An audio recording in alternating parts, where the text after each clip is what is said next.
Attention all insurance agents with a current life or medical insurance license. SelectQuote has immediate openings for licensed insurance agents looking to build a rewarding career. And you can even work from the comfort of your home. Our average employee makes $75,000, and our top performers make well over $150,000 per year. Yes, I said $150,000. Insurance professionals, are you sick of looking and paying for leads? Would you like to have more than one product or carrier solution to offer? Do you wish that your entrepreneurial spirit and hard work was rewarded? If you answered yes and you feel you have what it takes, SelectQuote is looking for you. With a fun and fast work environment, multiple products, pre-qualified leads, and great training, this is an opportunity you do not want to miss. Apply online at selectquote.com/careers or call 800-896-9009 to learn more. SelectQuote is hiring right now. Don't miss out. Call 800-896-9009 or visit selectquote.com/careers. Call 800-896-9009. 800-896-9009.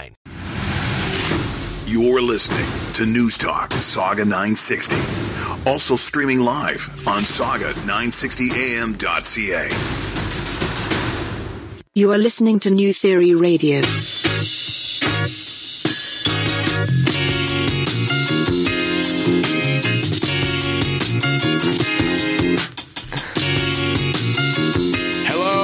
Welcome to another edition of New Theory Radio here live on News Talk Saga 960 AM. My name is Nav Nanwa and I am your host, and this is the show where we theorize on all things current affairs, pop culture, and everyday life. And we have a jam-packed show laid out for this afternoon or this evening, depending on what you want to call it.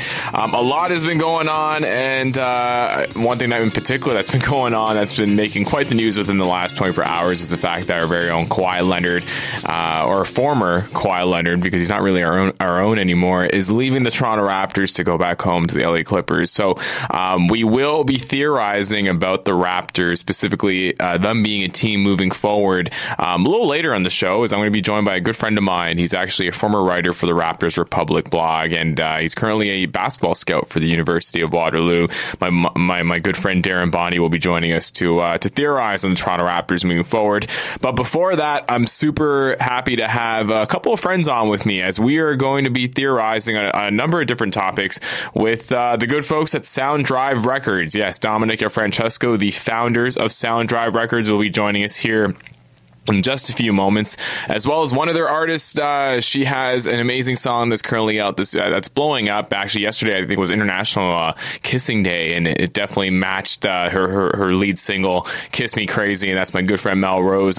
No stranger to New Theory Radio if you've been listening to us for ever since our inception earlier this year, as she was on in one of our earlier episodes. All three of them are going to be joining me here in studio as we're going to talk about a couple things. One in particular that I wanted to pick Soundrive Records brain about was the Roxodus Music Festival and the cancellation that took place this week. A lot of red flags, a lot of unknowns as to why that took place. That festival was supposed to feature the likes of Aerosmith and Leonard Skinner, as they were going to be rocking out somewhere near Barrie. I believe it was like an old airport, and all of a sudden the show got canceled. And that seems to be the growing trend when it comes to music festivals here within Ontario, is that we're seeing a lot of cancellations. Like this year, Field Trip, which is a very popular music festival that used to take place at Fort York in downtown Toronto, got canceled. And then a few years ago, Way Home got canceled. So Soundrive Records themselves, they run numerous concerts here locally within Peel. So I'm definitely going to be picking their brains regarding why these cancellations take place. As well, the great thing about Soundrive is that they're actually an independent record label. And if you're someone who's a music fan, if you're someone that really follows the music industry, the roles of record labels have changed quite a bit. We used to, it used to be known for a lot of artists that they wanted to make it big, they would have to sign to a major record label or at least an indie label locally to help them with distribution and marketing. But nowadays, with obviously social media, with streaming platforms like Spotify, iTunes, Google Music, a record label doesn't really play the same role as it used to. So we're going to theorize about record labels and whether they're still important to the music industry with Soundrive, and also get a bit of their perspective as to what makes them so different when it comes to the music industry. So a lot of jam-packed topics here on today's episode, but we are going to be right back after a brief commercial message, and then I'll be joined by Dom and Francesco and Melle Rose of Soundrive here on New Theory Radio.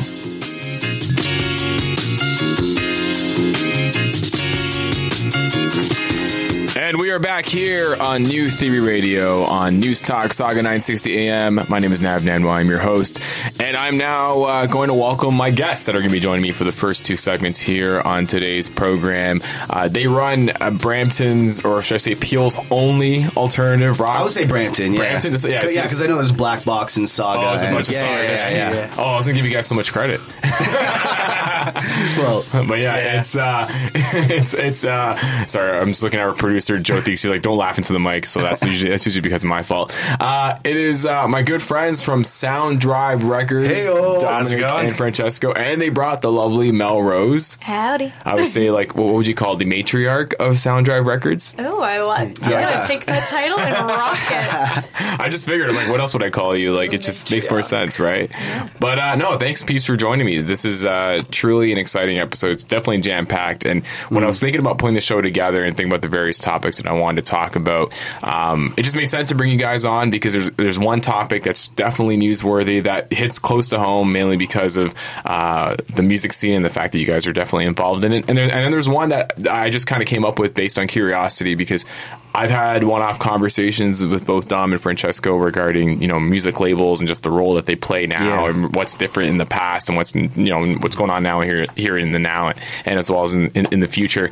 And I just thought it'd be great to have that conversation on air. And before we begin, if someone doesn't know, and I'm surprised if they don't, if someone's not familiar with Soundrive Records, what is Soundrive and what makes you guys truly so different in the market? Well, we're Brampton's first record label. Like, we're Brampton's first music funded anything. And we started as creatives, just like anyone else in the space. But coming from Brampton, there's not much opportunities. Well, there's a lot of artists and a lot of talent out there, but no one necessarily builds their career there. And we think of people like Tory Lanez, and we think of people like Alessia Cara who are huge, but they don't necessarily make their name in Brampton. And it's, we're so close to Toronto and Canada's 9th largest city and all that. So, I don't really feel like we act like that.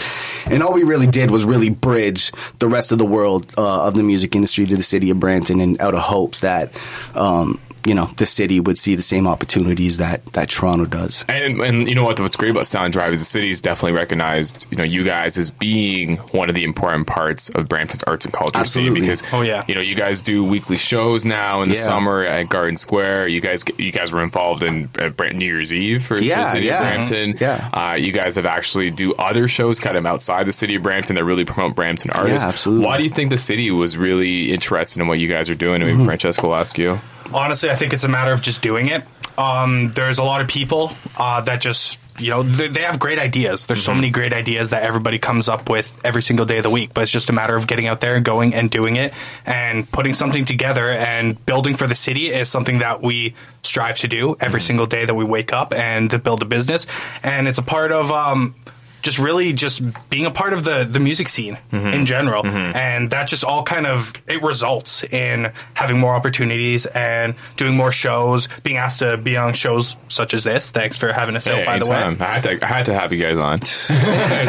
I wish it was a lot sooner, but absolutely. Sooner than later, right? Better late than never, though, Exactly. Happy to be here, man.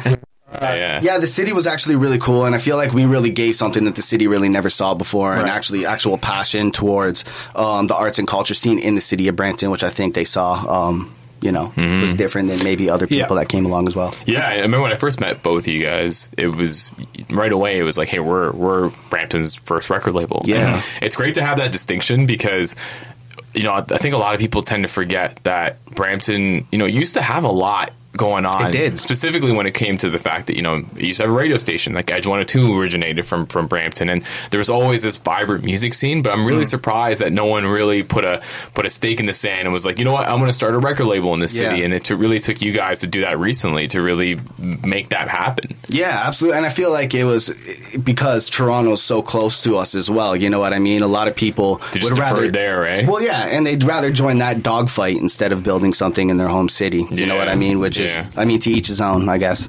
Yeah, sorry, I'm just fixing my mic. It's falling, eh? These are nice mics, by the way. Oh, they look really expensive. Let me know. Can you still hear me? We still good? Okay. I just won't touch it. Let's move on to your artist that's here. Yes.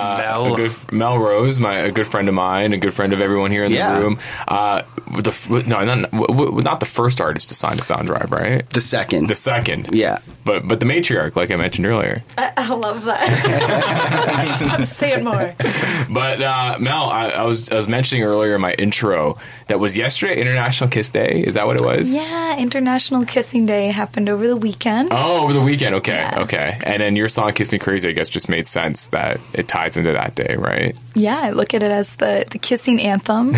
And what better song to play than that? How did you find, how did you meet these two? Because I don't think I've ever asked you that even when we hang out personally. Oh, right. So, believe it or not, it was a little karaoke competition. Oh, wow. Yeah, that these two were on the panel of judges, and I've always been a hustler. I think as soon as the night wrapped, I went up to them and I was like, I need to talk to you guys. And just got the conversation rolling, and it, At one point, they were like, "Okay, we can't shake this girl. We're gonna help her out." And then they fell in love. Yeah, we did. It was love at first sight. And I mean, it was crazy because she has this initiative. Mel's one of a kind, and beyond her talent, which is second to none. It was more about her personality, and how the connection between us and her, and we try to have that with all of our artists. But Mel was she's a magnet to anybody that knows her, knows that. Yeah. But if you didn't, when she's in the room, you'll definitely be attracted to said magnet. All right. Yeah. Wow, it's quite the endorsement. Electromagnetic field. Oh yes. That's probably why my mic's falling apart. But what else is interesting before we kind of jump into the topics about Soundrive is you guys, the lineup of the roster that you guys have is so diverse. We have pop, we have hard rock, we have pop with Mel as well. But I'd say it's just, I wouldn't say just pop though. New country. Yeah, new pop. country. Yeah. And you also have hip hop with Raz. Why was it so important to not focus on one area and branch out like this? I think it was more a matter of it kind of just happened, to be honest. So we did start myself with the rock industry, Dominic with the hip hop. So we just figured we'd start with hip hop and rock to start with. Because you guys both got trained in metalwork, too, right? Yeah, right. So I was in the musician program. He was in the audio engineering, and it just ended up working that way. Where we did focus on going towards the more rock and hip hop realm, but then the more things started to happen, pop just kind of fell into our lap, even with Mel herself.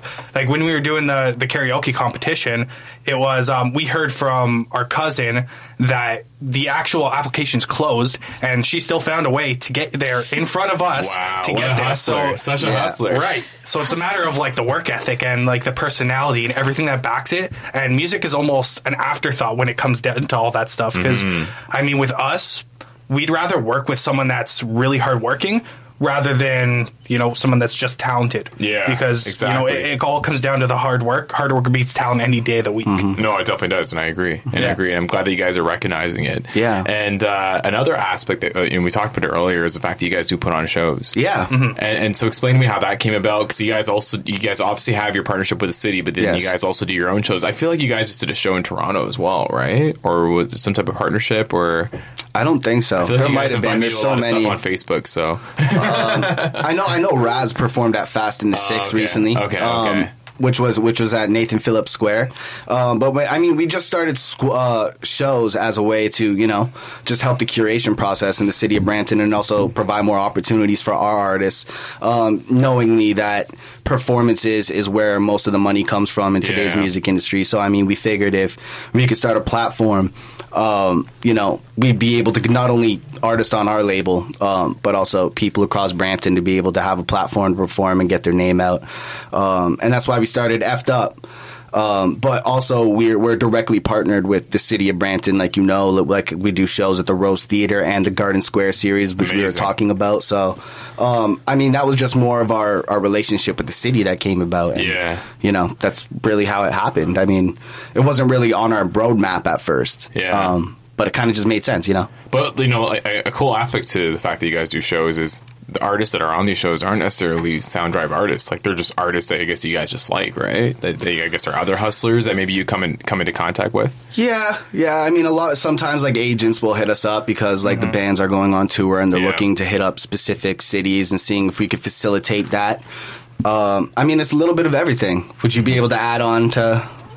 Yeah, honestly, it is a little bit of everything. A lot of it is kind of trying to put together your own little project. And I was going to say clique, but I don't really think that's the right word, although every genre kind of does have its own clique. Definitely.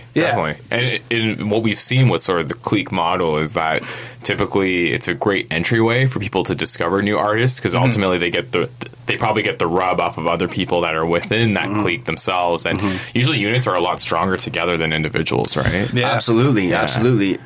We just got to find a way to get, more people out of their seats to get to these shows. You know what I mean? It just seems like people aren't really as connected to live shows as they once were. Yeah. But for that instance, do you feel like it's because for so long, I'm using the city of Brampton as an example because that's where you guys do a lot of your shows, and that's where I'm from.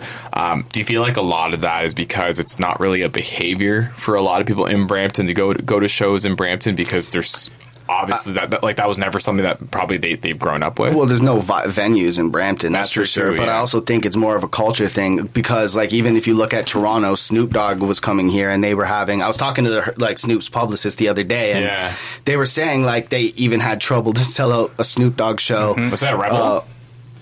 I actually don't remember where it is. I don't think she said. Because I feel like he was at Rebel recently. And it was recent. And it was funny because I love Snoop. Actually, I've seen Snoop. I saw him come out at OVO Fest one year, but I remember hearing about this show, and I remember hearing about it like the day before it happened, and I'm like, if I had known about it, because I feel like right now nostalgia is obviously huge. Like, I'm going to Beer Fest just to see Wu-Tang and and Jazzy Jeff. I feel like if I had heard about this Snoop show like months ago, I probably would have been interested in going. So do you think it's more about the promotion aspect, and there's so many more outlets for people to actually see that it probably it's taken away? Because then you got like in Vaughan, they had Aqua and I'm sure Mel went to that. Front row. But they had that weird, I don't know, nostalgia festival. Like, I feel like nostalgia right now is very, very much in, right? Yeah, 100%. You know, the nostalgia aspect will always be there, especially while you're going to see the Wu-Tang Clan. I'm sure there's a little bit of 100%. Yeah, you know what I mean? And there's a few artists like that for me. So I guess it's like, I don't know. I guess you just need a certain kind of name to be able to get people out of the seats, and people aren't really, I guess, invested to come see, local shows, because it's usually all the same band and the same set and the same people and the same local drunks at the same bar and it's the same bus and same taxi drivers, and, I guess it just needs a little bit of a switch up, I guess. I don't know. Well, even just to dovetail off of that, I was recently at Disrupt Fest, the Toronto date, and they even had issues with ticket sales, essentially. They were at Budweiser stage. They were promoting everything. And then, a couple days before, everything gets moved over to Echo Beach, which is, like, probably half the capacity. It is. It definitely is. Right? Yeah. So it's just a matter of, like, even when I was there, I noticed that there wasn't, like, I was probably one of the youngest people there. And even when I was growing up in the genre, I was always one of the youngest people there. So to see that nothing's translated to the younger crowd, I think there's a huge red flag there. And that's more like the hardcore kind of pop punk kind of realm. Yeah. So I'm not sure how that translates too much into the other genres, but I do see that is becoming quite frequent in not only festivals but shows in general. That's a great segue to the first topic, and I want to get your theories on music festivals, because this week the Roxodus Music Festival made news. It abruptly got canceled. It was supposed to take place next week from July 11th to July 15th. Apologies if I said it was supposed to take place this weekend, but still close enough. But this festival was huge. Like, talking about nostalgia, you had Aerosmith, Leonard Skinner. Who else did they have? The Stones. Oh, yeah. Nickelback's some of the biggest guys there. Yeah, Nickelback. Yeah, you guys. I'm sure you're one of your favorites, right? Oh, I love it. Nothing but the best, man. But it's nuts, because I remember seeing on my Instagram being flooded with ads for this festival, and to me, I was like, "Oh, this is kind of cool." Like, you're gonna get all these big time acts, sure. Like especially Aerosmith. They're definitely in their 70s now. They're kind of like the Stones, where it's better to see them now versus later when they'll probably stop touring. But all of a sudden this concert gets canceled, and we're hearing like Firefest comparisons to the actual show. Mel, what's your thoughts on this whole cancellation? And I feel like, did you have tickets to Firefest? I'm not sure if you did, but I think you did. I didn't, but I definitely followed it because I was curious. It looked cool. It looked big.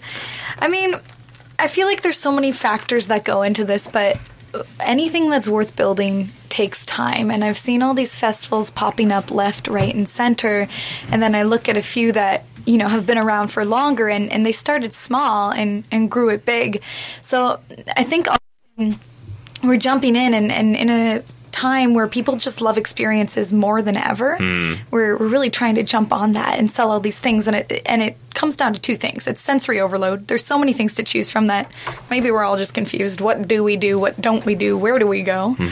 And then the second thing is, I think, you can't just throw a festival. You can't just make it happen. You got to build it. You got to build a camp around it. So, and that seems to be the issue here. Is so they're citing a cancellation based on the venue and the fact that the weather wasn't going to be great, considering it is still about a week out. You know, it's one thing to predict the weather now, let alone predict it tomorrow. But that's, like, to me, when I read about this festival, it just sounds like a lot of disorganization, and it's also scary because I'm a big festival goer. I'm going up to Osheaga in next month because I've been there a couple times. I do enjoy it. It's sad because I feel like music festivals not only are just like a summer staple, but it is a great opportunity to discover new artists. Like every time I go to a festival, I try my best to get there a little early because I want to see some of these artists, because some of these artists might blow up. And I've actually been to festivals where some of the artists that maybe opened a festival ended up headlining it a few years later. So there's a lot of different emotions here, but let's start at the organization aspect of it, because you guys obviously organize shows. Why do you think it's so difficult to put together a music festival these days? Because there's so many things to it, and there's so much organization that you need in a certain amount of time, and it really comes down to deadlines. And, you know, location is a really tough one as well. And I mean, it just is a lot of hands on deck, and sometimes there might be a little bit too many cooks in the kitchen, or there might be too many opinions going around the table, maybe based off, you know, what lineups you should bring in, you know, what vendors you should have, sponsors, etc. But, you know, the organization, it's a lot of work. It is. But especially going back, tailing off what Mel was saying, you know, that's why festivals take time to build. You know what I mean? You got to go through all these transitions instead of just trying to knock one out of the park right off the bat. You know, it takes time to organize, and it takes experience to put together something on that level. You know what I mean? So, yeah, I mean, that's what I think. Yeah. With specifically Roxodus, I kind of have a little bit of a different point of view with this specific festival, only because I start tying in like so many relative situations that happened with Fire Festival. To me, it just seems like they kind of did that on purpose. Really? Because wow. in my mind, like, I'm a complete like advocate for transparency, and just seeing how like all the people that were commenting on their posts and stuff when the cancellation happened, they started deleting comments, they started hiding things, they were getting rid of all this stuff, they stopped responding, they stopped making you able to message them on their actual Facebook page. And when I started seeing all these people putting all this money on their wristband, which is exactly what Fire Festival did, with exactly how they branded, saying this once-in-a-lifetime experience, and exactly how they branded all these big top artists of the whole, you know, this genre specifically for Roxodus example, and all of it just crumbles at the last second. It's crazy. And it's actually nuts because I think to your point, Francesco, like, they actually, I think at one point removed the refund yes, they legal did. line they had on their website, which is so right shady. Here from the Roxodus website. All right, we got some research. Specifically says, upon the occurrence of an event cancellation, including but not limited events outside of the company's control, like acts of God, riots, wars, blah blah blah. Basically, I agree the company shall, at its sole absolute option, have the right, but not the obligation, to issue a refund. Wow. So now they have the right, but not the obligation, to get you your money back for you, the fan, that paid your good money, that you worked especially really hard the wristbands, for. too. Like, the ticket, and then you load, like, there were people that loaded thousands of dollars on the wristband because they're calling it a cashless event, right? Yeah, and the actual tickets themselves were not cheap. Like, I think the cheapest was like $300. And that's like... That's insane. When you go to a multi-day, okay, it's like you probably do the math to go, it's about $100 a day. It makes sense. But to your point, like that's a lot of money. Like that could be a paycheck for somebody. Yeah, it's crazy, and you know, I definitely think it's a scam. You know, as a business owner, that's definitely how it looks from our eyes. Yeah, it's just so fishy smelling, man. But you guys are in the industry, so it makes it easier to kind of sense the fishiness. Yeah, right? and my thing was like, I was looking at it, and I was like, okay, you know, with all these big name artists and stuff, like it has to be like a hierarchy. There's no way like one bozo is gonna run this whole thing. He's gonna get sued to hell. Yeah. I started thinking that it might be a thing conspired by, like, I don't know, I'm not going to name names, but like some bigger people. You know, and then I started looking really at theorizing. I love it. Well, yeah. Well, I was looking at all the bands on the lineup, and I was like, okay, well, what labels are they a part of? You know, what representation do they have? And it came down to a lot of Atlantic acts and a lot of, you know, I believe it's run by Warner. Oh, gotcha. So I don't know if that's a conspiracy behind everything, but I mean, it's definitely something I wouldn't rule out. But so when you guys, because you guys put shows together, but then you guys also find opportunities for your artists. Now, I'm not sure how this process typically works, but is it a scenario where you have a festival reach out to you guys and be like, hey, we need artists for the bill, and you guys are like, okay, well, I have, you know, here's the roster.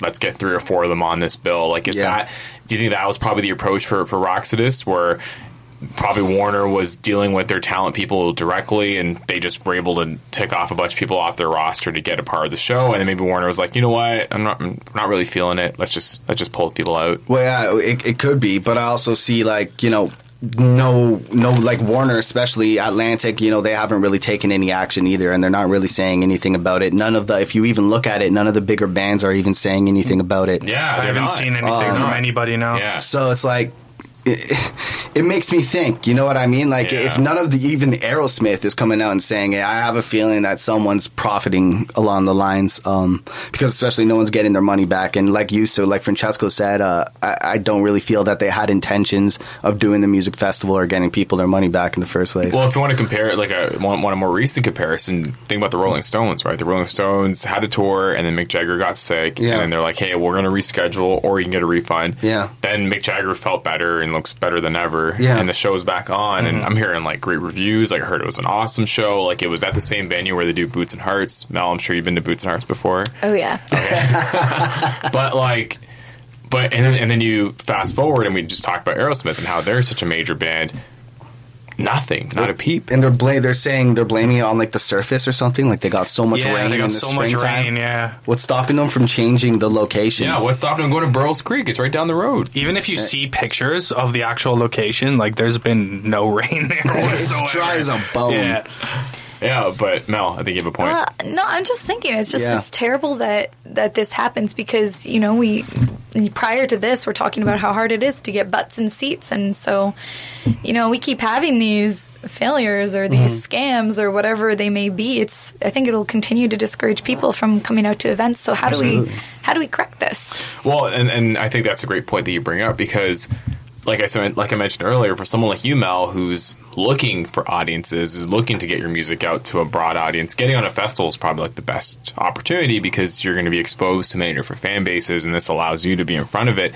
But if they're getting canceled, or they're being run by shady people, you know, how do we get above this? Like what do you think is probably the future for music festivals, and being able to make them not only successful, but making sure that shady stuff isn't going down, or is that just a part of the industry?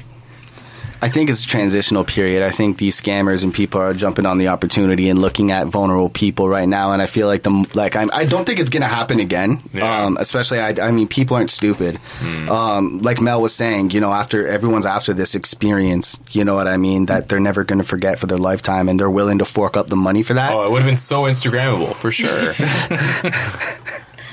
But yeah, man, I don't know. It's crazy. I don't think it's going to continue. I feel like people are just taking advantage of this transitional period of the music industry, and you know, and people's want and need of wanting an experience, and they're exposing them to that. Because again, if it wasn't like that, what's stopping the bands from saying anything? I don't know. It's crazy. Have you guys ever thought about running a festival?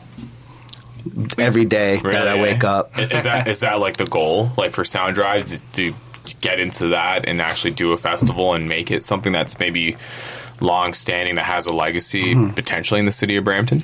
In a perfect world, hell yeah. I mean, I understand it's a lot of work and there's a lot of stuff on our table right now, and I don't really see it in the near future. Yeah.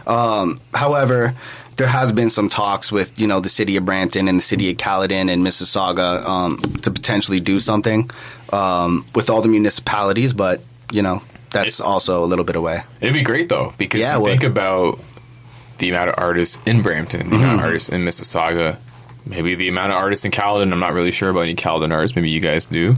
But I think there can be a killer opportunity to do like a Peel region, if Peel region's still around, festival. Right?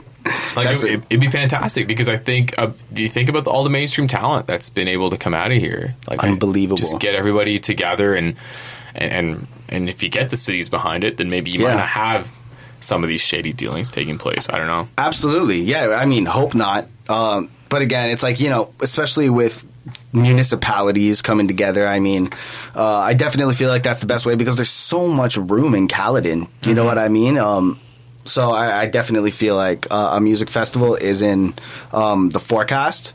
But yeah, like Soundrive Festival, no, not really anytime soon. Yeah. Well, clearly it probably deters you a little bit when you see situations like this, right? It drives me crazy. It's frustrating, very frustrating. I mean, even with just the audience members, like, especially in Canada, man, we get like 2 months a year of summer. We do, yeah. And there's not that many festivals that happen throughout the summer. Exactly. So for people to just go and just rip money out of people's pockets and not give them anything for it is just absolutely ridiculous, especially as a business owner ourselves. Like, it's not even about the money. No, it's not. About the experience and building something that people have for their own. That money's a result of all of that.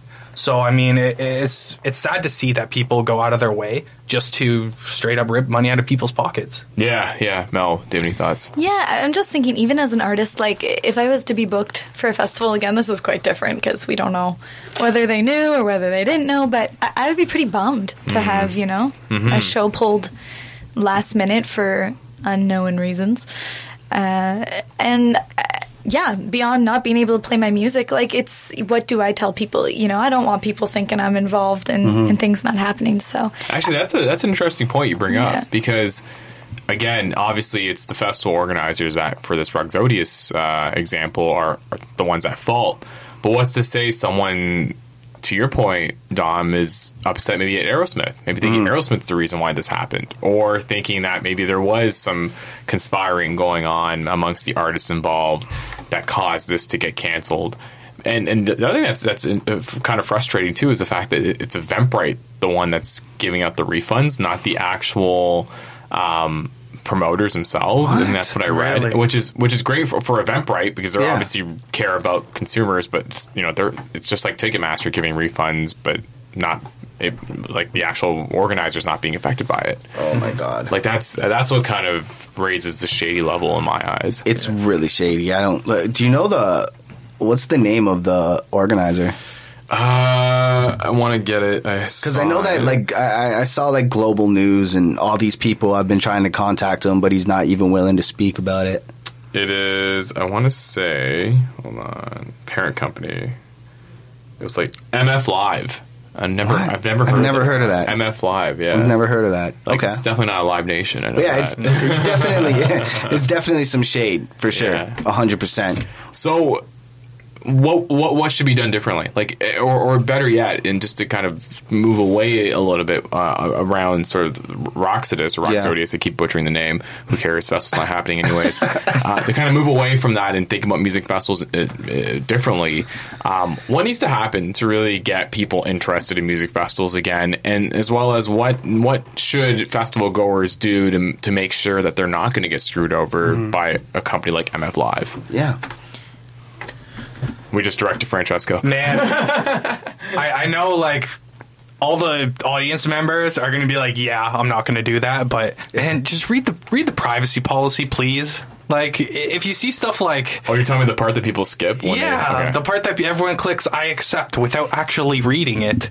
Like, it's such a small thing that, like, there's so many little things, like in even the Roxodus website that was simple red flags that could have easily been avoided. And it could have, been brought to people's attention if people looked at that and brought it up. I mean, I'm not blaming the audience because that straight up comes down to the organization, the people that put it down, regardless. But you could have avoided the situation. That's just where I come from. Yeah, I think to add to that, I think research is probably the biggest thing. Like, if it's a new festival, like, and I don't recognize any of the promoters or even any of the sponsors, I'm doing my research before. At least look into it, right? Yeah, because a funny story, like in the past, when Mobb Deep, I'm a big hip hop fan, Mobb Deep was doing like a Canadian tour, and they had a show in Toronto Thursday night and a show in Barrie on the Friday. Because it was a work day, I was like, you know what? Me and my buddy are going to drive out to Barrie, make a night out of it, and go watch it. The day before, we just got an email saying it was canceled. And we just got a refund. Like, thankfully, we got a refund. The refund just showed up. But, like, it wasn't... We didn't buy the tickets off of Ticketmaster. We bought it off, I think, Ticketfly or something. Like, it was just... It didn't seem legit. Like, especially on the magnitude of a group like Mobb Deep, I thought, okay, maybe a Live Nation or a Ticketmaster would want to get behind it. But it was, like, some local promoter. We ended up getting tickets for the Toronto show, which didn't make a big deal. But... At the time, it did feel a little suspect. And then I remember a few months later, another rapper, Noriega, ended up calling out that promoter, saying that this promoter is not paying me my money. This promoter is using my image on everything. Like, it just all the shadiness that I assumed with that situation with Mobb Deep was actually coming true, but with somebody else.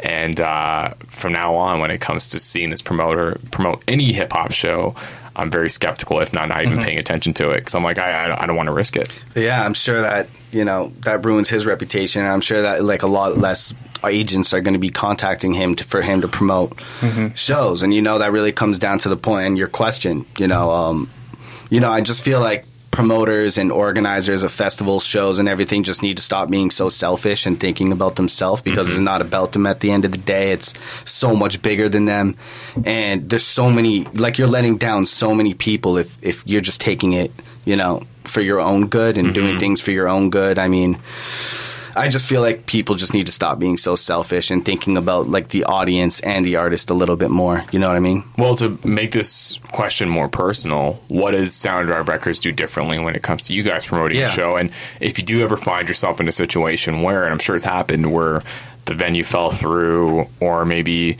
I don't know, an artist fell through, or just costs have gone up, or you guys have had to make that decision to not do a show, what would be sort of your strategy regarding still maintaining that trust amongst your fans or people who maybe bought a ticket? Well, yeah, it's tough, especially, and I feel like communication is a big part of that as well. You got to be transparent and let the people know, because especially with our shows,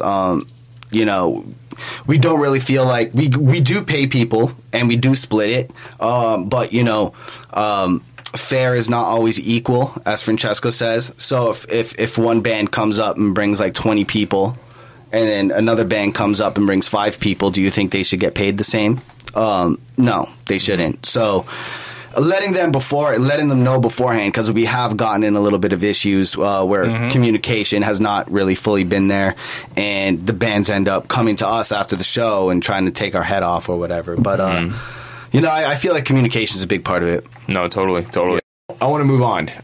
Like I mentioned earlier when we were talking in the previous segment, you guys are Brampton's first record label, independent record label. Yes.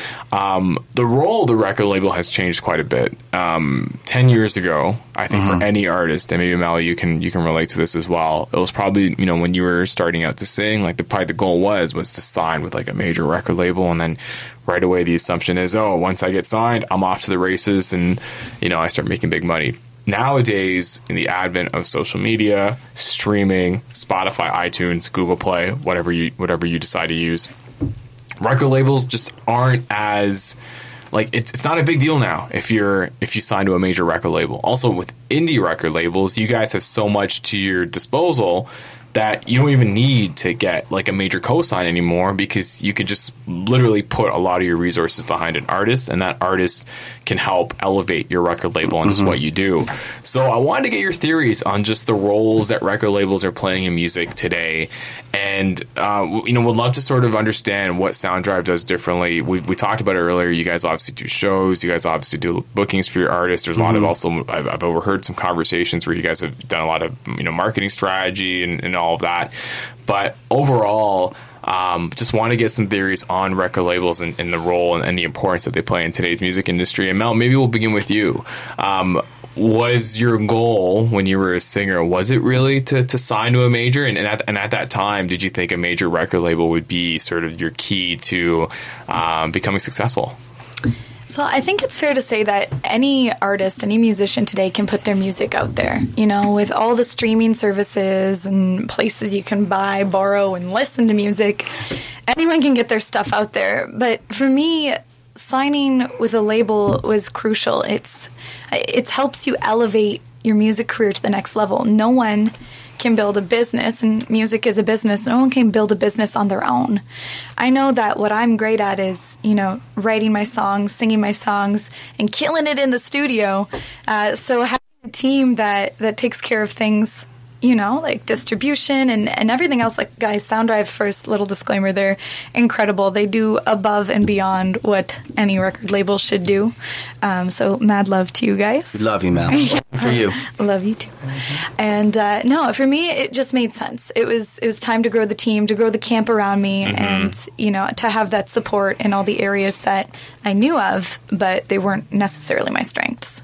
Because what I found, especially with some of the artists that I like, is you've also seen situations where they would sign to a major label and not release anything or put out music that doesn't represent who they are, and then they go back to being independent, and all of a sudden they're putting out the best music of their lives. And I think that's the other notion that makes it interesting about a record label, is that once you get signed to a major, they try to force fit you into what's going on or what's popular or what's going to get you the views, going to get you the streams, going to get you the likes. Sure, it's a business, right? Yeah, it is. It is, totally. Yeah. And I'm wondering, as a label head for both you guys, how do you balance all that? And is that even a concern, or is it more so just focusing on who the artist is and allowing them to emphasize whatever audience they want to promote?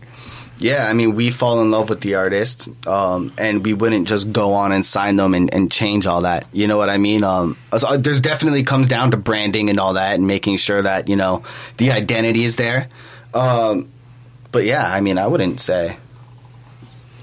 Not really. I mean, it's all about the artist at the end of the day. And it kind of goes back to what Mel was saying with you can't build a business without a team and a few good people around you. I mean, even the word record label is just a word. Like, it's just a title for what someone on your team does. I mean, manager, producer, songwriter, there's titles for all these different things, but all it is at the end of the day is your team that helps you elevate yourself to achieve whatever goals that you have. Sometimes, majors have been doing that for years. That's why, sure, sometimes it is right to listen to them to change something that will help you fit more with an audience that they can then turn and help sell you to, because you can't run a business without having money to run the business. You have to make money to keep running the business, essentially, at the end of the day. And I mean, sometimes it doesn't hurt to try something new.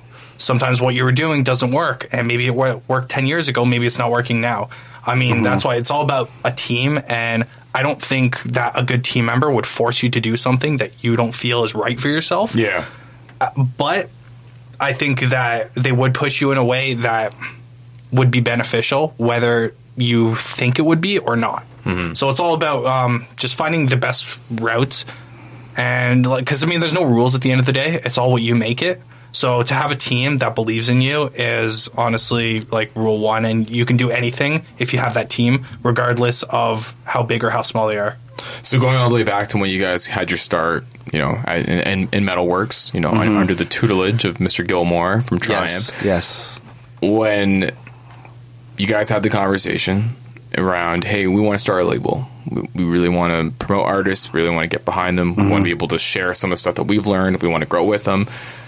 What's the process like in starting a record label? Like, what needs to happen to make this a reality? And then eventually, how did you start recruiting artists?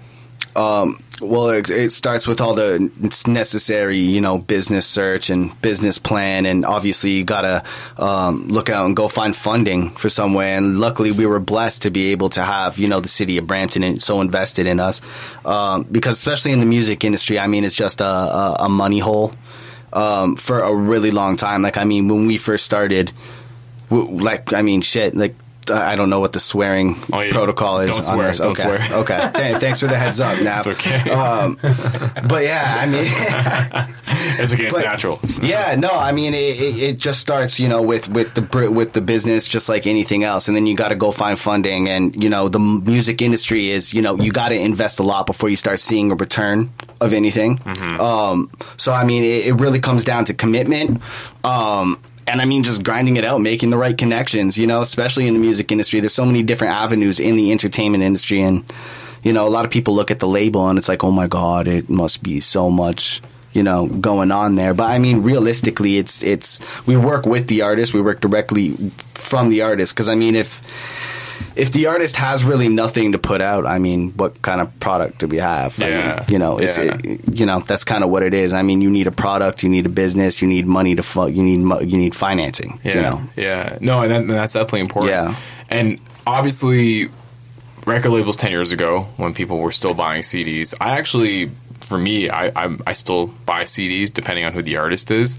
I used to buy CDs up until like 2016. Like every new release, I tried to go to the music store, and then eventually, when all the music stores started closing down, that's when I really sort of transitioned more into streaming. And now I have my ritual every single Friday of opening up my iTunes and just downloading everything that I see, and then if it sucks, I just delete it.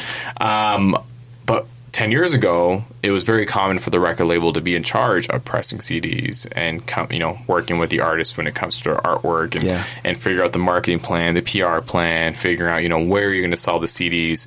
Now, knowing that we live in this digital age, how are you approaching an artist like Mel when it comes to her online strategy, or when it comes to, hey, we don't have to press CDs anymore, but we just need to make sure all of her songs are cleared and that they're able to be streamed on Spotify or iTunes?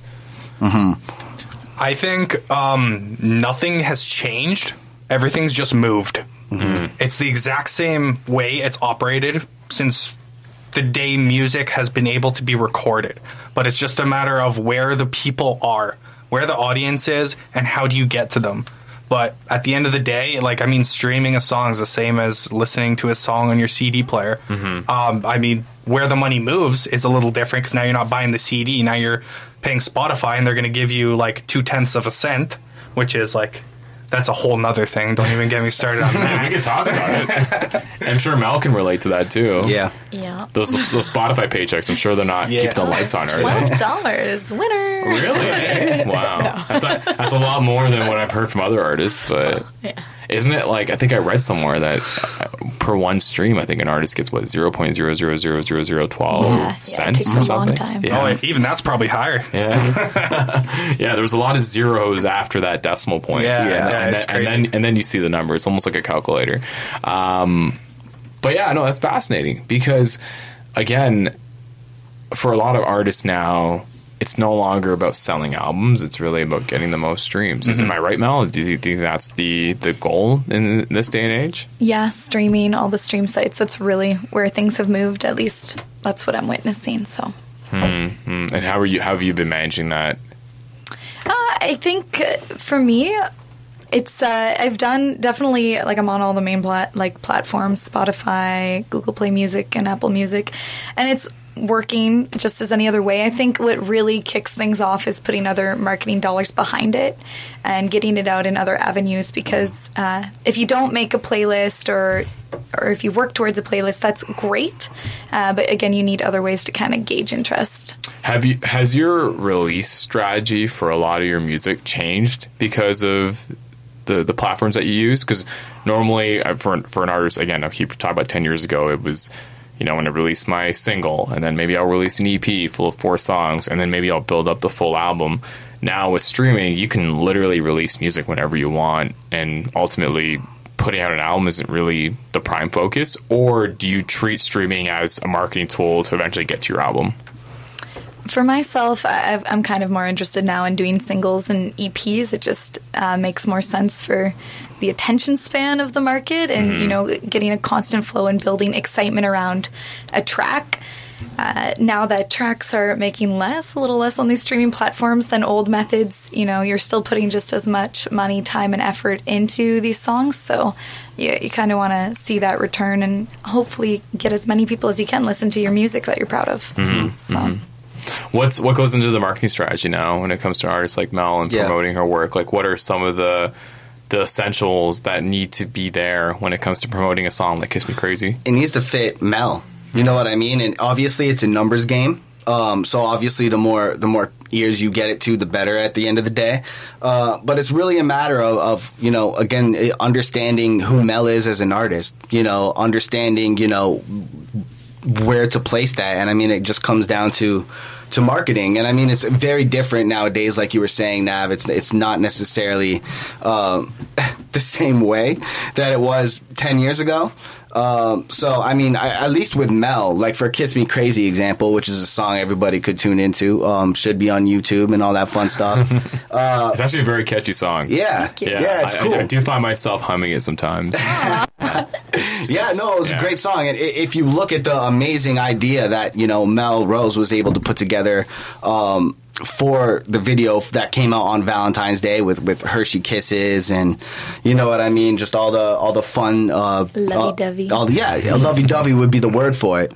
And especially like you just think of kiss cams, you know what I mean, and you think of all these cool things that really go down the lane of this particular content. And I feel like content changes, but it's also the most important thing, and it starts with knowing who the artist is and, you know, knowing where to place them.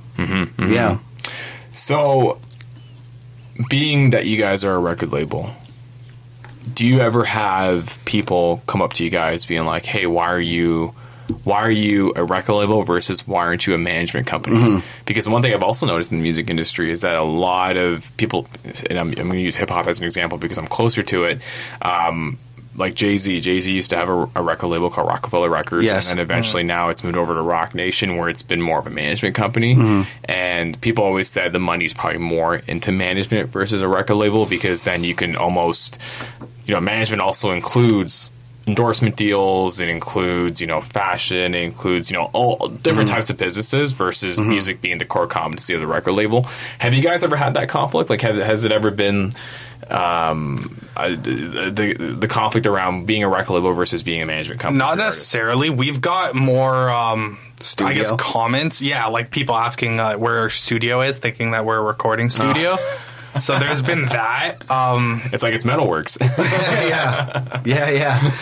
Yeah, but I think it's more of a matter of like people have been telling us we do more than, like, even with Mel saying that, you know, we do more than what the record label typically does, because we do. It's just a matter of what needs to get done, and it'll get done. I mean, I don't think it goes back to when I was saying, like, you know, a record label's a title. It's just a name that doesn't define what we do. We can go do anything that we want to do. I mean, there's no rules in business, so anything that's going to help the artist, we're going to make it happen, regardless of whose role that is in the team. And especially if we did, sorry, Nav, I cut you off there, but especially if we did, I'm glad we kind of went the label route, especially because we got a good relationship with Mel's management company, who she's currently contracted under with Future Fifth. Future Fifth, yes. So, I mean, us together, I mean, you know, we've been working nonstop. And I know Mel's working on a lot of stuff right now in the studio with producer Don Mills. Don Mills? Yes. So yeah, Mel's gonna have a lot of cool stuff coming up too. But so touch on that. So Don Mills. Don Mills. Explain that. Don Mills is the coolest cat around town. Shout out to Don. Yeah. Are you paid to say that? No. It's like real talk. I love the guy. And so him and I are working on a couple of tracks right now. Definitely more summery kind of fun songs for the country side of things. And it's just been great to be back in the studio. Not everyone knows, but I recently had a concussion. kind of knocked me Oh yeah, off my feet for a while and that's why the lights are dimmed in the studio so that Mel doesn't freak out. mood lighting. So for me, it's just like it's so much more than just being back in the studio. Like, I'm so happy to be back and working with someone who I just gel with, and I think he's actually gonna maybe be up for a Grammy for working with Juice WRLD. Wow, really? Yeah. He's got some real cool things cooking. Yeah, he's a solid dude. So Juice WRLD's hip hop, and you're working with him on country stuff. Yeah, he's very versatile. He is. Yeah. So you bring up the example earlier of the relationship that Soundrive has with Future Fifth, which is obviously Mel's management company. Yeah. How is it, right, when it comes to these types of relationships and sort of defining roles? Because the vibe I get from Soundrive is that you guys are very DIY. Like, you guys get your hands wet and like roll up the sleeves and do whatever it takes to get the music out there and make sure people are listening to it. So what is it? So how is it? How does it usually work when it comes to a relationship like Future Fifth, or even other artists that you've worked with that have come under the label that may have other representation, and making sure everyone's on the same page regarding how this art is brought to market? Like, you mean in regards to like how do we like work? Collaborate? Work? Yeah. I mean, we're good at different things. I feel like Basil is really who's the owner of Future Fifth. Yeah, one of the main managers. Yeah. So great guy. I've always seen him at your events. Yeah. You've met him a couple times. He always buys me a beer. So shout out to Basil. Right? Yeah. I don't usually drink beer, but if it comes from Basil, I'll take it. Yeah, he's cool. But like, he's also a master of organization. He really stresses on reverse engineering any kind of situation. So you kind of start from the date of release and work backwards, and you pretty much write down everything you need to get done. And just that level of organization coming from a man who has run events for like 25 years, like the World Cup and the Vancouver Olympics. And when the Pope comes, yeah. Big things. He ran that? Yeah.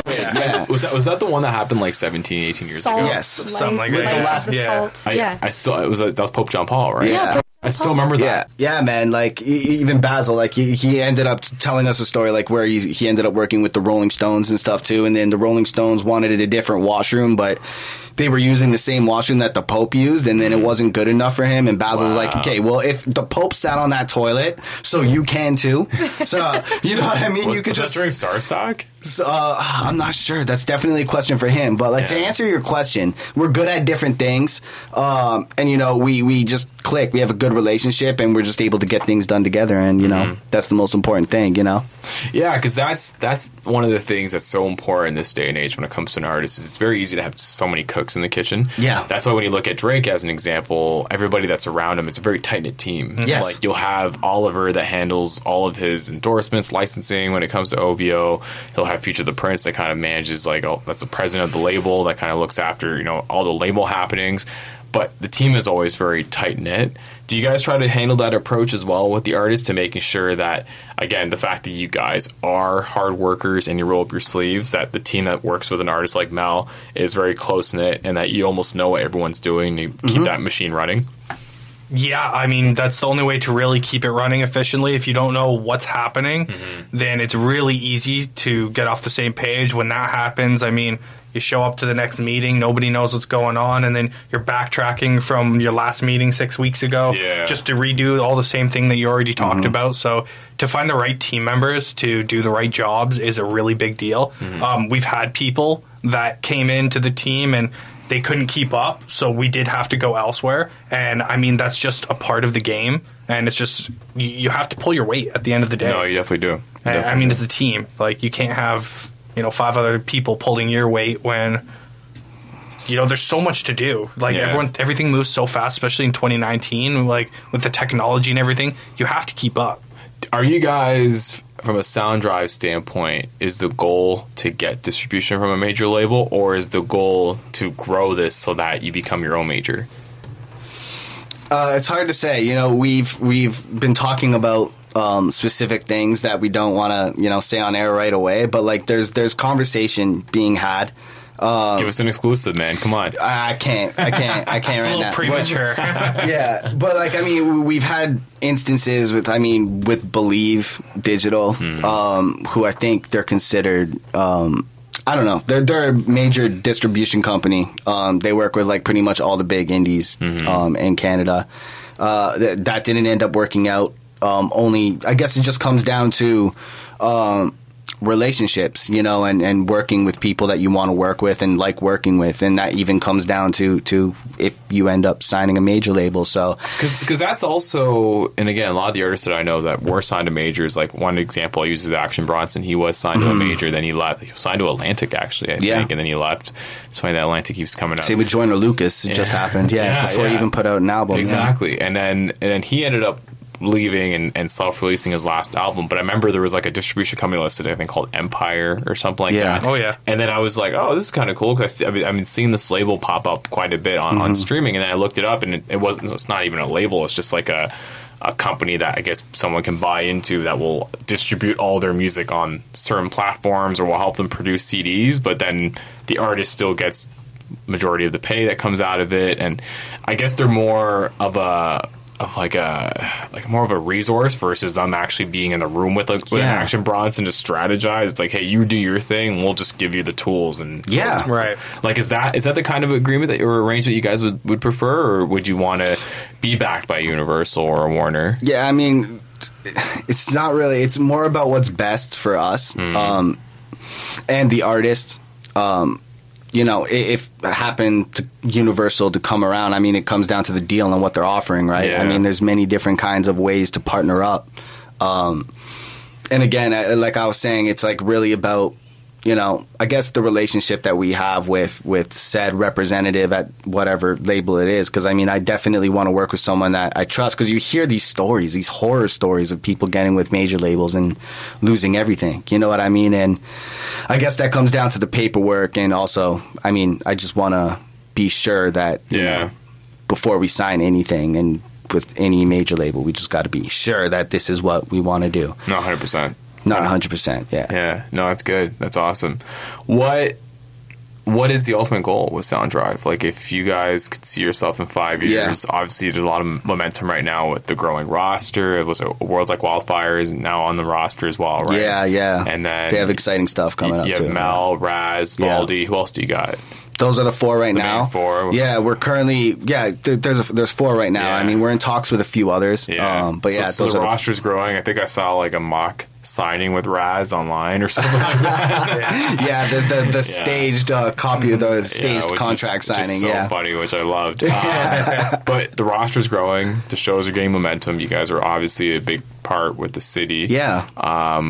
You know, we're seeing Dom pop up on like industry panels now. Oh yeah, that was a while. Yeah. Mel's obviously has music that's definitely relatable. She's working with big producers. Yes. 5 years from now, where's Soundrive Records? Well, I mean, we started this thing to bring, you know, something to the city of Brampton, and I mean, we definitely want to be able to do that. Hopefully that Brampton is looked at, you know, as more of a music town, and people start really being proud of where they come from and realizing that they can make a name for themselves in the city that they're from without having to go to Toronto or the United States. And we want to be that example first front. But obviously, we want all of our artists to do well. Mm-hmm. We want all of them to achieve their dreams. And ultimately, that will just, you know, come back to us. And, you know, we started this thing to help the artists. So, I mean, in 5 years, I still hope we're doing that, but at a larger level and capacity. Dom, you and I were talking before we got on the air, and I thought it'd be great to maybe get your guys' perspective on this unfortunate non-signing of Mr. Leonard, who brought Toronto its first championship, and I know you guys are definitely big Raptors fans. So, Dom, the floor is yours. Explain to me how you're feeling right now. Well, I can't swear on this program, so I'm definitely going to keep it as, you know, PG as I can. But, darn it. Kawhi Leonard. Got to bleep that. Kawhi Leonard, if you're listening right now. Oh, wow. Which is probably not personally. I mean, honestly. That'd be sweet if he was listening. Yeah, I'm sure he is. But, you know, I guess I'm happy that he's going back home and he's happy and all that stuff. But as a fan and as a Raptors fan that has seen this come and go for the longest time since Vince Carter, you know, at least he brought us a championship, and I understand that Toronto's all happy and joyful on that. But, like, do people not realize that he just quit on us? Like... Well, even Ice Cube today was calling out his decision. Ice Cube's from LA. Yeah. Ice Cube was like, why would you leave why would you leave a winner to go to a loser? And he literally walked away from $80 million. He walked away from a whole country to join LA, who's like to the Clippers, not even the Lakers. And everybody knows that you go to LA, the Lakers, it's an LA Lakers town. It's not a Clippers. He wants to be second behind LeBron James and all these people. He's not even going to, he's behind Anthony Davis now because he's not even a Laker. Nobody's gonna care about the Los Angeles Clippers. No one, like, I swear, you look at like the NBA ticket sales, the LA Clippers have been at the bottom of that list for their entirety of existence. Yeah. Do I think that's changing now? It might have. If LeBron James wasn't in a Lakers jersey. But I don't know. Honestly, I think Kawhi Leonard made the biggest mistake of his career. And I won't say that I hope he gets injured, but I never want to see you play again. Why don't you tell us how you really feel now? Hey, it's a free mic, man. Say whatever you want. I'm more upset at Danny Green. Don't even get me started on that, dude. Yeah, actually, that was the funny thing is when we were talking about this, Dom was actually way more upset at Danny Green because he's like, oh, Danny Green said he'd stay no matter what. He didn't say he'd stay, but he said what his quote was is that the Raptors do not need to keep Kawhi Leonard to keep me. And then free agency comes along. Everyone's like, oh, what are you doing, Danny Green? Oh, I'm waiting for Kawhi's decision. Yep. And then he announces that he's going to the Lakers, which makes it even more funnier. But it's weird, man. Yeah. Like, even when he came up and he was doing his speech at the parade, and then he starts talking about, oh, yeah, it's all the team. You know, I didn't even really contribute that much. Starts kind of, downplaying his own stuff. And it's like, to have that, and then you just, like, completely flip, and you're just like, cool, so I'm going to go play... Not even with Kawhi, but it's like, you know, play for the other team. I gotta give it to Danny Green's hair on that parade, though. It was really similar to mine. It was really out there. I was gonna say, like, is that how your hair looks when you wake up in the morning, or you don't want to see that? Yeah. Mel, you seem like the biggest Raptors fan of all time. What is your thought? That's the sport where you throw the ball. Yeah. I'm a hockey girl for sure, but I did watch it. It was, you know, I'm a Canadian sports team fan. So. But to that point, a lot of people are comparing Kawhi Leonard going back home to when John Tavares came to Toronto and was like, I want to play for home. And John Tavares did also take a pay cut. That's a fair point. And I mean, we were all happy to have him come back and we'll be part of the team. So I mean, like, I guess from the other side, there are a ton of happy people. I hear you, Dom. I hear you and I feel you. Yeah. I mean, he's doing what makes him happy. Absolutely, but not me. No. Always looking at the glass half full. Yeah. Yeah. What does Soundrive Records have on deck that coming up? You guys have a busy summer. I think about 2 shows in the summer, and then you got Drive Wire. Yeah, Drive Wire is in December. We got a few people coming out for that. Excellent. Which is exciting. We should be making that announcement in the coming months. Amazing. So make sure you stay. Like, keep an eye out on our Instagrams, social media for that. On our label, all of our artists are staying incredibly busy. Like, you know, we brought up Mel's in the studio with Don Mills and is putting out some incredible music right now. We got to hear a clip recently, and it's sounding awesome. Incredibly awesome news coming up. So actually, new signees, right? New signees to Soundrive. New signings coming. You know. But like right now, we're really focused on the people on our roster right now because everyone's doing so much and everyone has a lot of cool things coming on. So make sure you keep an eye on our Soundrive Records socials so you don't miss anything. Yeah. And then Mel, obviously the Don Mills news is huge. But when can we start expecting some new music? Well, I think you'll get a few more tasty ear candy pieces by the end of the year. So you can follow the Soundrive Records as well as my socials. There'll be some news coming soon. There's always a lot of candy references amongst everything you do. You got the Hershey Kisses. Sweet tooth. Dude, we're at the dentist. Just make sure you don't have any cavities. You know, it's probably time. Well, I actually went to the dentist, but for the first time in 2 years... 2 weeks ago, no cavities. Wow. I was terrified. That was my fear because I was like, I haven't been in a while, and then thankfully my wife actually has benefits that covers it. So I went in and I was like terrified. I was like, oh my God, I'm totally going to get booked. Like I'm assuming like, 5 or 6 cavities. And they're like, oh no, your teeth are actually looking pretty good. And they credit to the fact I use an electric toothbrush. Hey, why. Did they tell you to floss more? They did. Yeah, they always tell you.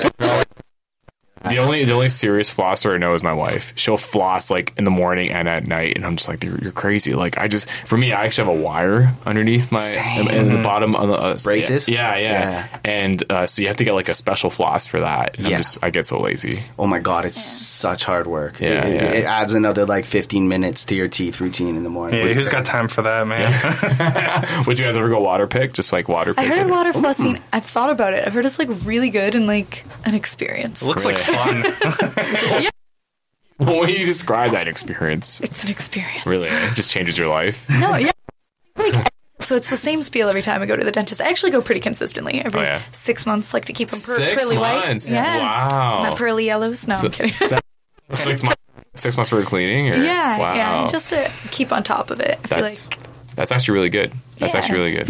Yeah. But every time there's just not enough flossing being done. So I'm like, you know what? One of these days I'm going to invest in one of those water flossers. Give it a go. Is it because you're too busy doing the flossing dance move? Is that the amount of flossing that you do, or what? You know what? I can actually like make that floss move look real good. I'm pretty.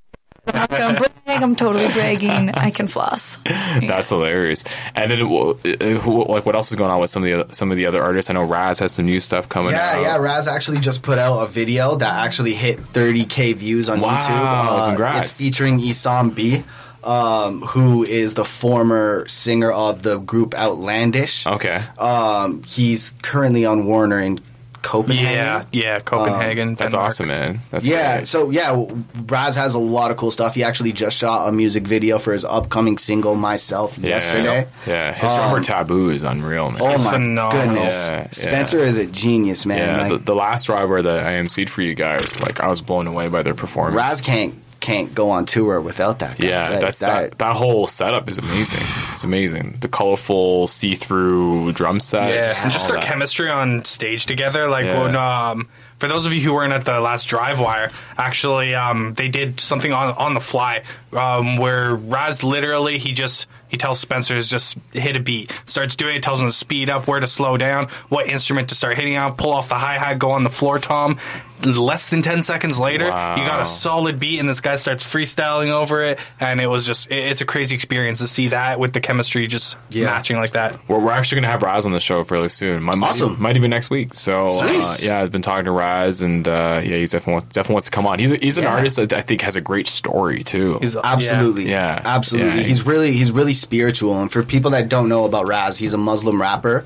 And he's a rapper that does not swear. He refuses to swear in his music. And he's very lyrical, too. Yes, he is. Very much. Yeah, like he has this like Logic Eminem vibe to him a little bit. Yeah. With his like Yeah. stage presence. He likes to have like a rap. He likes to compare himself to like a J. Cole mixed with Imagine Dragons. So it's like a stadium rock rap feel. That's cool, man. It's good to have that. And then Valdy's also working on some stuff too. He just put out a new single that got premiered on iHeartRadio called Toxic. Amazing. So go check that out. For people that don't know who Valdy is, he's actually the former lead singer of the gold certified group 11 Past One. A lot of people will be like, I don't remember 11 Past One. And then you play the song and it's like, oh, 11 Past One. So that actually happened to be the last Drive Wire because I knew of the name, and then when they played their song, I was like, oh, this is their song? I was like, okay. Yeah, I remember that. But Valdy has a lot of cool stuff on the come up too. I know he has a new single coming out very soon, so keep an eye out for that on our socials as well. That's awesome. Well, I wanted to thank all three of you guys for joining us here on New Theory Radio. Thanks so much. If the audience wants to get in touch with Soundrive or you, Mel, what's the best way? Mel, maybe we'll begin with you. Start with Mel. Maybe promote your socials and anything else you have going on. You guys can find me on the Instagram. It's Mel, MELLE Rose Official, and I'll be there. Do you have any upcoming shows or? Because you just did Canada Day, right? Yeah, I did just do Canada Day, so there'll be some more coming up in fall. Dates to be announced soon. Wow, a little TBD. I love it. And Dominic and Francesco, where can people learn more about Soundrive? Check us out on Soundrive Records on Twitter, Facebook, Instagram, and soundriverecords.com. But don't forget, it's 1D, not 2. That sounds like a nice voiceover. I feel like that you should have that at the end of all your drive-wires. Soundrive. The show's previously it's recorded as well, right? So we might bug you for that audio, but hey, man, just cut it out, or I'll just send you the snippet. Cool, man. Whatever works. But yes, thanks, peeps, for joining me on today's episode. When we come back, we will be joined by my good friend Darren Bondy, former writer for Raptors HQ, as well as current basketball scout for the University of Waterloo, and we are going to theorize about the Raptors and where they will go moving forward. And yes, we'll be right back here on News Talk Saga 960 AM.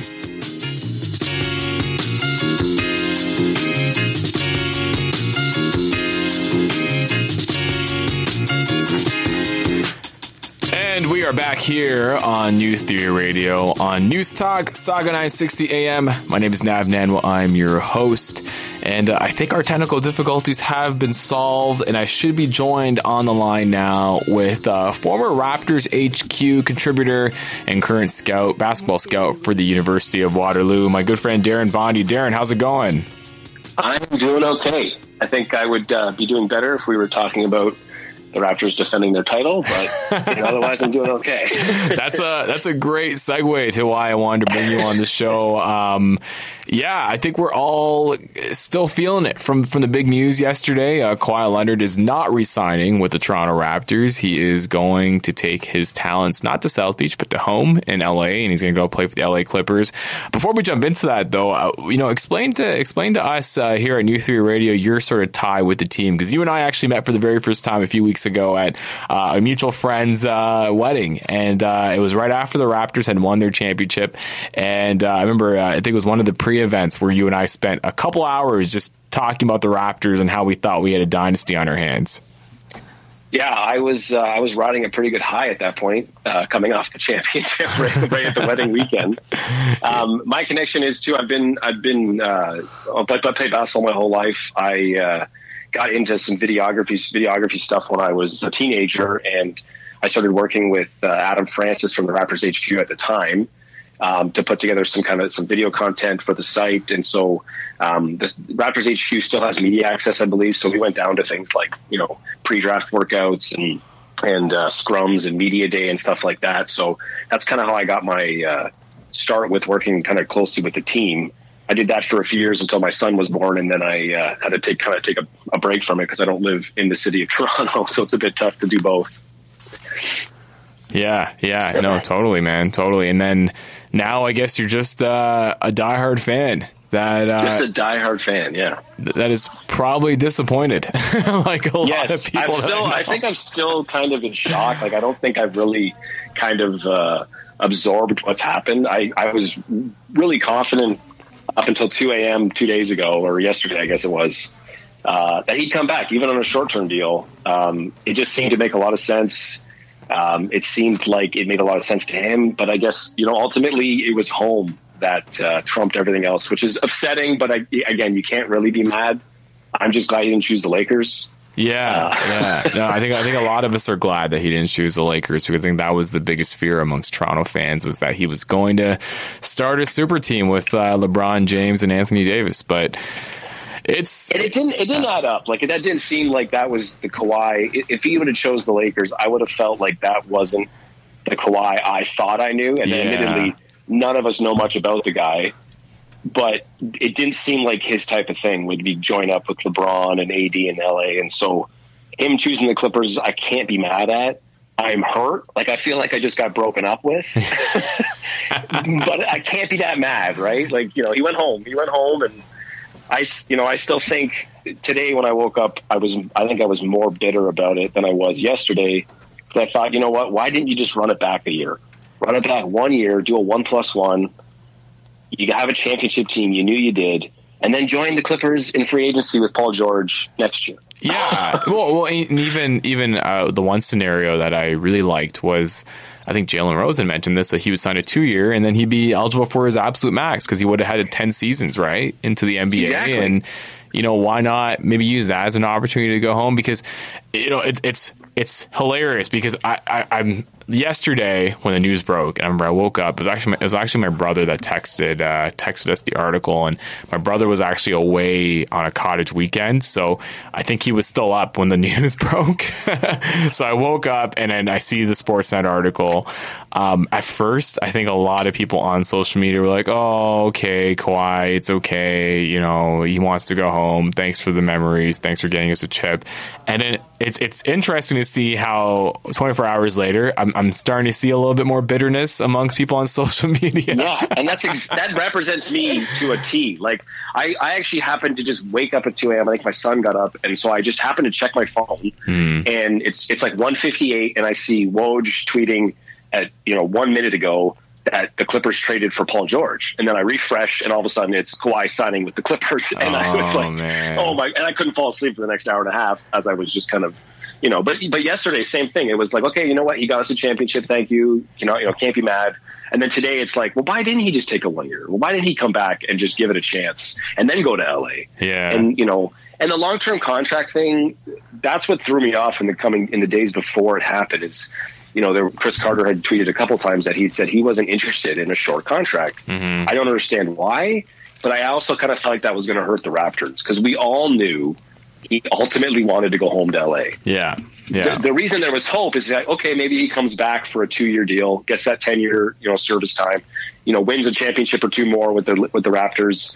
As those guys, the other core guys in the Raptors age and their salary and their contracts come up, then you go home to LA with a few more championships under your belt and do your thing at home. And that's where the fact that he took the 4-year max, again, kind of eliminating the possibility for the super max for the foreseeable future. It was weird to me, but again, no one knows what that guy's doing. He's a mystery. He honestly continues to be the man of mystery, and that's what I think for me makes this free agency time period as a fan to be the most probably memorable. Because for sure. Again, last year, everyone remembers when LeBron just had his agent draft up that, one pager on, oh, he's going to the Lakers. Okay, whatever. And, obviously LeBron James also was responsible for the decision. And then, you were so used to all these free agents at the time, like Kevin Durant or even, Kyle Lowry going on the Players Tribune and writing articles as to where they're going. This week was literally, people were getting anxiety on Twitter. People were getting anxiety on social media. I thought the helicopter chase was hilarious here. I never seen anything like really that. Funny. And for me, I think all of everything that kind of led up to this week, led up to this actual decision, by far, I think makes. Well, it's interesting because I feel like this week Kawhi Leonard felt like the biggest NBA player in sort of the league, and he probably is still, even with making this decision. But I feel like if he had re-signed with Toronto, I think that would have probably added a lot more. I think the fact that he's going to the Clippers, my worry is that he just becomes like another guy, right? Or maybe I'm just overthinking it. He kind of does. There are 4 superstars in Staples Center, right? And maybe that's what he wants. Maybe he doesn't want to be, the guy in terms of the attention. And I don't know, obviously, again, we don't know anything about the guy, but he held the NBA world in his hand for like 5 straight days. He did. He definitely did. And without saying a word. That's the best thing. He didn't say a word. Wasn't on social media, wasn't egging anybody on, just literally just did his own thing. And man, I want to see, like, there's 2 documentaries that I want to see out of this. 2 ESPN 30 for 30s. One on the Raptors playoff run, which I guess we kind of got with the Open Gym episode, but I'd love to see like the full year in perspective. Because it was a crazy year. It was a crazy year. And then I want to see one just on his free agency. And apparently, I think Danny Green had mentioned that he had a documentary crew following him and his free agent decision, which I'm not sure how many people are going to watch that, but it would be interesting though. Still, it would be interesting. Yeah. But I feel like a Kawhi Leonard, it'd be, and he probably won't because he's so private. But it would have been kind of cool, or for someone to even take a stab at sort of taking all the events, all the conspiracies, and being able to wrap it all into one and kind of explain what went down. Well, and I had heard that I feel like there's tidbits coming out now. And so a couple of things is, one, that he was, in fact, on the plane that landed in San Diego, I guess 2 days ago. And because people were speculating, there's no one on that plane. And then it came back empty, too. And so, there was all this speculation that he's still in Toronto or he was already in LA. And so there are tidbits coming out. I find it really interesting that he was so eager to team up with a superstar right away. Yeah. I find it interesting. He wanted to do it with Kevin Durant, and apparently that didn't go very far. And then he wanted Butler, right? And then he wanted Butler, and that didn't go very far because obviously Butler's got his own thing going on. Yeah. And then for him to basically force, like for him and Paul George to say, okay, see, your only choice is to trade me. I don't want to be here. A year after signing a contract extension, it seems also kind of anti-Kawhi. For him to say basically to a, here's a small market team, force your way out. I guess he kind of did that similarly in San Antonio. But for him to say, you want me, Clippers, you need to do whatever it takes to get Paul George. And they just mortgage their entire future to get those two guys. Yeah. And so their only way to build from here now is free agency because they have no picks for the next 5 or 6 years. Yeah. And so it's an interesting thing because he could have said to the Clippers too, even if he wanted to go there now, if he was in talks with Paul George and Paul George is from LA or from California, you could have just said, why don't you just come sign with us after next year? And that way we don't have to trade all our assets. I don't have to trade Shai Gilgeous-Alexander. And it was just very odd, I thought. And again, that's why the documentary would be very intriguing to kind of see what his thought process was. We'll never see it because the guy is just a complete closed book. Yeah. No, I agree. Very interesting. You know what? Now moving on because I think no matter we can talk about Kawhi. I think forever. I think we can do a full episode on him. We should say thank you for the championship. Yeah, we should. We don't win that championship without him. and that's a great segue to what I want to talk about next is the Toronto Raptors as a whole. And for me, what makes this championship run so interesting is I don't know any other NBA or let alone sports team that's had such a history like the Toronto Raptors when it comes to being one of the first Canadian teams to be an NBA team, and then from there kind of going through so many droughts, and then the Carter era, and then a drought, and then the Bosh era, then a drought, and then the rise of DeRozan, and then Kawhi for a year, and then now it's like, looking ahead, like where does this team go? Because for me, I've been really obsessed with reading over the last 24 hours articles regarding what this team does next, and there's a lot of different options. There's obviously a lot of contracts that are actually expiring next year as well, which makes this interesting. But to me, we don't like outside of Pascal and maybe Kyle, which again we don't know what he's going to bring to the table next year. Like we don't have those strong player anymore that we had with the DeRozan or Kawhi. So I wanted to get your perspective on what's your theory on the Raptors moving forward. What are they going to do if you're Bobby Webster or Masai Ujiri? Like what's going through your mind, and what are some of the moves that you decide to make to really salvage a lot of the popularity, but as well as a lot of the performance that you were able to get with this championship run? Yeah, I think you could argue, you could justify running this entire core back, sans Kawhi, and you're still a good playoff team. You're probably a second round team, but you're probably similar to what you have been doing for the 5 years prior to the Kawhi year, is that you're good, but you have a ceiling, and it's not a championship, and it's not really even close to a championship. I think it's tough to theorize because Masai, obviously Masai was hopeful Kawhi would have come back. Mm-hmm. But he has to have some kind of contingency plan in the very likely scenario that Kawhi left. And I've also heard a couple rumblings the last couple of days is that the writing has kind of been on the wall from Uncle Dennis and maybe other people involved that he was still going to leave for LA, and maybe we didn't hear that. But again, Masai is not a stupid man. And so I got to imagine he has plans A, B, and C kind of ready to go.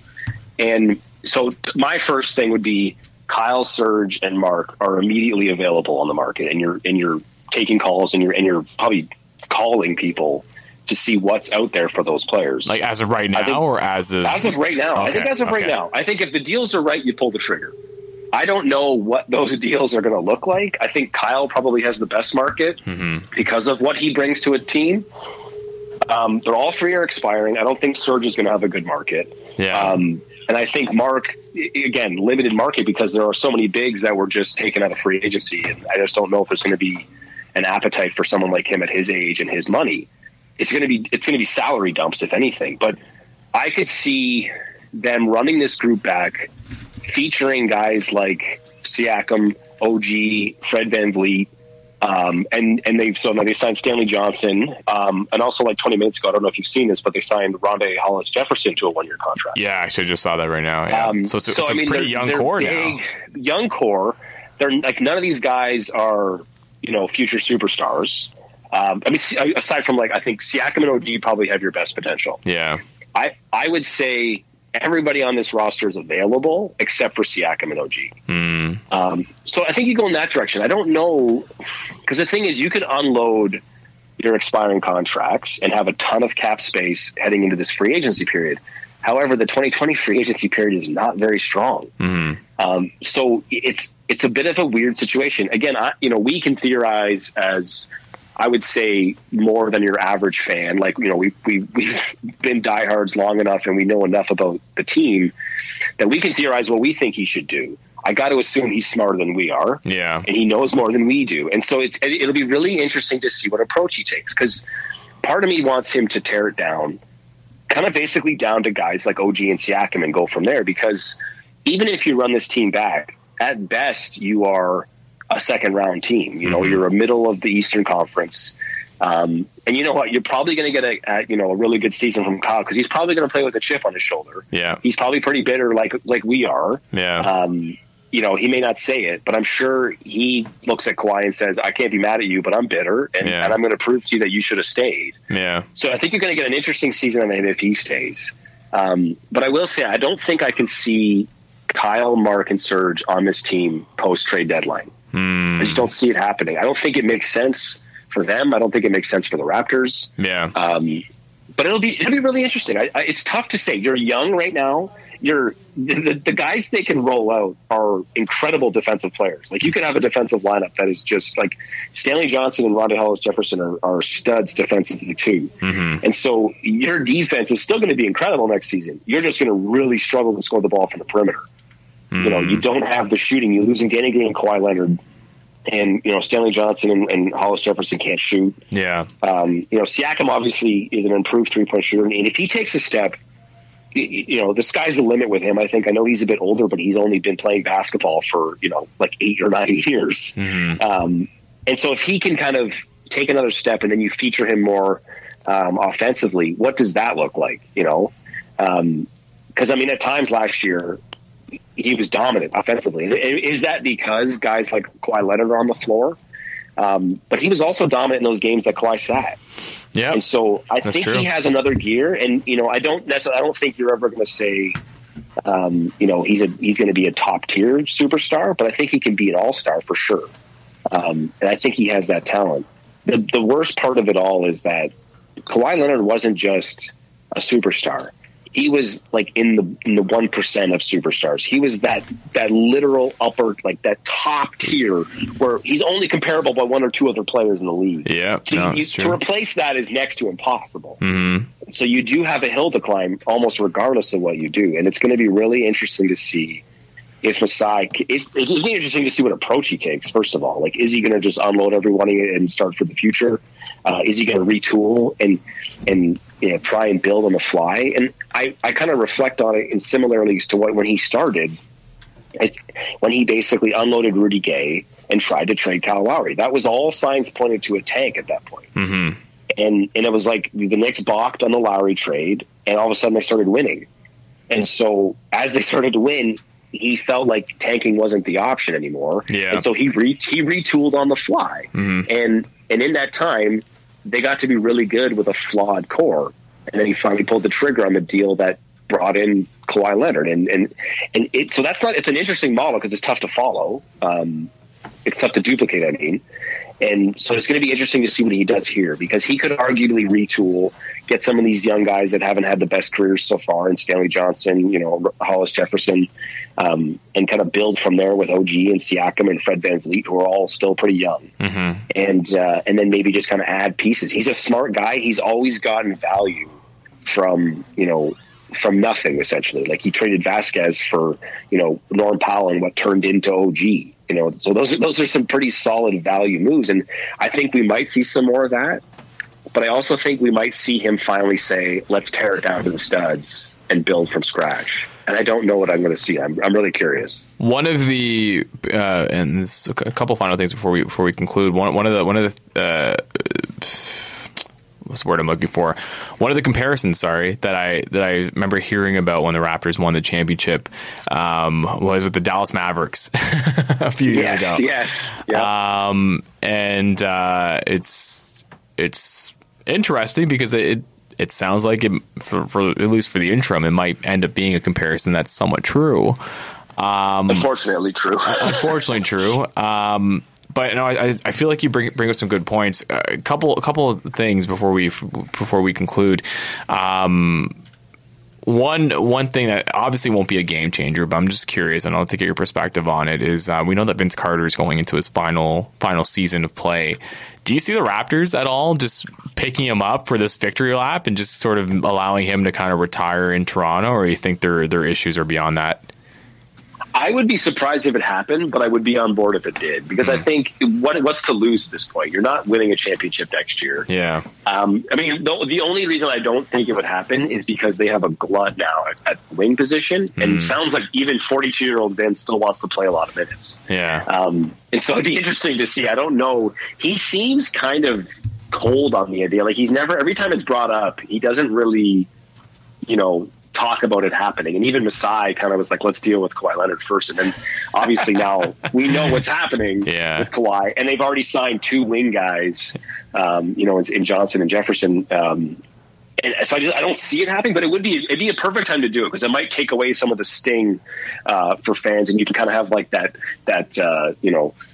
farewell tour for Vince Carter next year while we're technically defending champs. But I do see the Mavs comparison, unfortunately, and it is depressing in that sense. But because somebody had said that a couple weeks ago, and when I heard that, I said, no, that's not the case, because we're going to run it back, and we can win a couple championships, and Kawhi's going to sign long term, and we're going to be a top tier team for years to come. And sure enough, now Kawhi has left, and we are very likely to be like the Mavs. And again, as we approach kind of 25 years with the Toronto Raptors, and we'll sort of close off on this.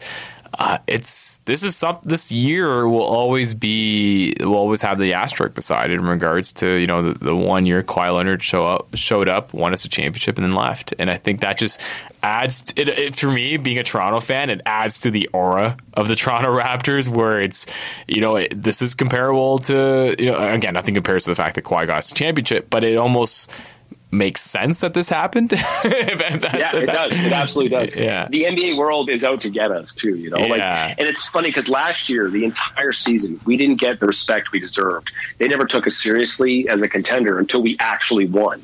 Mm-hmm. And so I was looking forward to a year next year with Kawhi coming back and saying, hey, these guys are legit. These are the favorites to win. But now we're going right back into that pile of teams that don't count. Yeah. And so we never really got that real championship. Like, we didn't have that chip. We didn't have that kind of label as a championship team. I'm running around town still as an NBA champion fan. Oh, me too. Kyle Lowry will forever be an NBA champion, and I love that. For sure. And I finally got my championship t-shirt in the mail today, which is hilarious because there's a ton of them currently at Sport Check. And also my sister told me today that people are returning their Kawhi Leonard merchandise at the Sport Check that she was at. So I might still buy one at a discounted rate now. You know what? As a true Raptors fan, getting a Kawhi Leonard jersey is kind of cool. It's almost like a little memento of what happened. That 1 year that he showed up. He gave us like 7 of like top 10 like moments of Raptors franchise history in one season. One of which you were at. Yeah, I was spectacular. I was at Game 7, and I'll always hold on to that. And actually, I found the ticket stubs because I remember I had Bill call, so I picked them up. I found the ticket stubs, and I definitely will frame it. Darren, I want to thank you, man, for joining us here. We'll bring you back on again, maybe closer to when the season starts, because I'd love to get your thoughts on hopefully on a brand new looking Raptors team. I think it's no matter what with Kawhi. It might look very different. It might look very different, and we can probably get some theories on the season. But thank you so much. And if anybody listening to your theory wants to connect with you, what's the best way? Like via your social? You can find me on Twitter, probably at Darren Bondy on Twitter. And I usually connect with people that way. It's probably the best way to get hold of me. And pretty much, if you're a basketball fan or Raptors fan, that's pretty much all I tweet about. So amazing. That's where you can find me. Well, thanks, Darren, so much for joining us. And thank you for joining us here on New Theory Radio. It's been a pleasure to be having joined by both Darren as well as the guys from Soundrive and Melle Rose. And if you want to connect with New Theory Radio, it's at New Theory Radio on Instagram, Facebook, and Twitter. And it's at Nav Nanwa on Instagram and at nnanwa on Twitter. Thank you very much. The show will be on again at 10 o'clock, and you will hear all of us next time. Peace.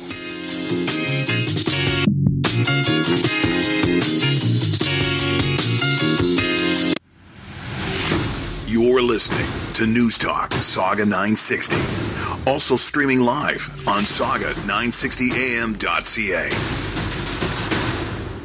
Attention all insurance agents with a current life or medical insurance license. SelectQuote has immediate openings for licensed insurance agents looking to build a rewarding career. And you can even work from the comfort of your home. Our average employee makes $75,000, and our top performers make well over $150,000 per year. Yes, I said $150,000. Insurance professionals, are you sick of looking and paying for leads? Would you like to have more than one product or carrier solution to offer? Do you wish that your entrepreneurial spirit and hard work was rewarded? If you answered yes and you feel you have what it takes, SelectQuote is looking for you. With a fun and fast work environment, multiple products, pre-qualified leads, and great training, this is an opportunity you do not want to miss. Apply online at selectquote.com/careers or call 800-896-9009 to learn more. SelectQuote is hiring right now. Don't miss out. Call 800-896-9009 or visit selectquote.com/careers. Call 800-896-9009. 800-896-9009.